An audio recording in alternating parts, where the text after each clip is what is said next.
Hello there, Lawrence Grayson back again, shortformvideo.co.uk with an After Effects project that takes its inspiration from Watch Dogs, the Ubisoft game that's coming out later this month. While it's short and looks fairly simple, there's actually quite a lot of work involved in creating this effect without using plugins, and I'll warn you now, I'll be splitting this tutorial into two parts to give myself a bit of a breather in between. So, let's get started with part 1. First, create a new composition and call it text animation. Now I'm using the HD preset and it's set to 5 seconds long. Once you've done this, create a new text layer and add your title text. Now you can use any font you like. It looks like the original uses Helvetica Bold Condensed, but if you don't have this one installed, you can go with Arial Narrow Bold instead, as this is pretty similar. Set the size to around 300 pixels and center aligned, then hit Ctrl and Home to center it in the frame, bearing in mind that you may need to adjust the anchor point or position to drop it down a little. So our starting point for the animation is this random character reveal, which is fairly simple to achieve.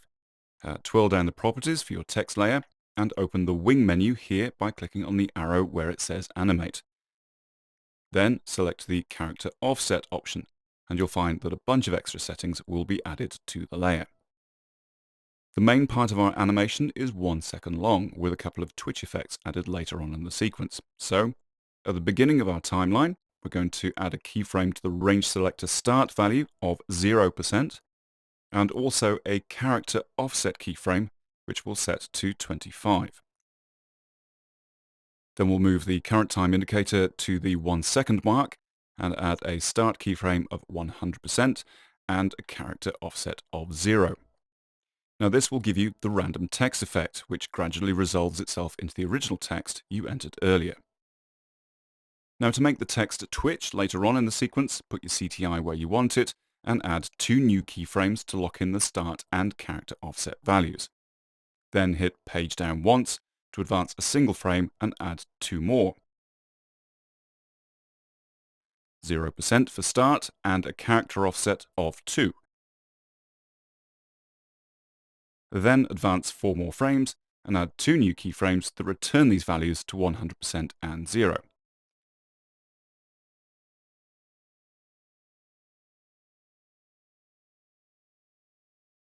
You don't have to stick with these values. For example, I used a twitch with a character offset of 48 and a start value of 75%, which only affects the last 2 characters of my title.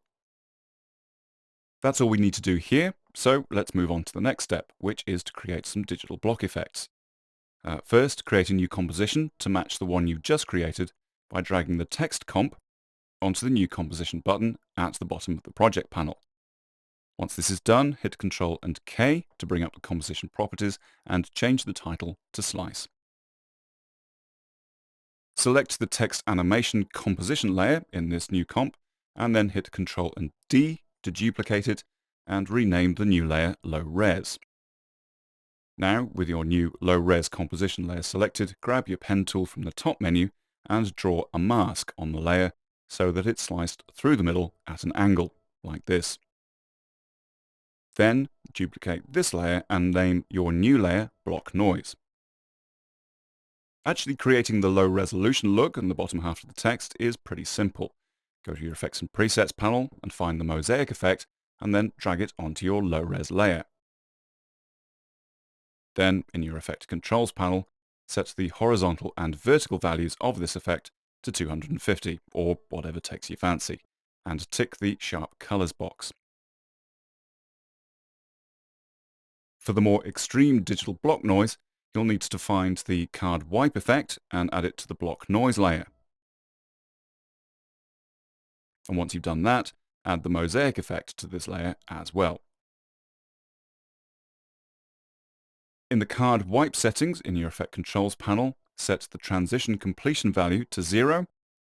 Make sure that independent is selected for rows and columns, and set the values beneath to 20 and 20. Then drop the card scale to 0.8. Next, change the timing randomness to 1 and the random seed to 10. And finally, twirl down the position jitter options and set the X jitter amount to 1.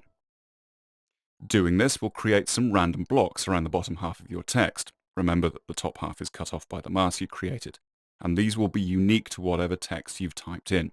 So don't be surprised if they look a little bit different to the ones in the preview. But we want these to stop at the 1 second mark.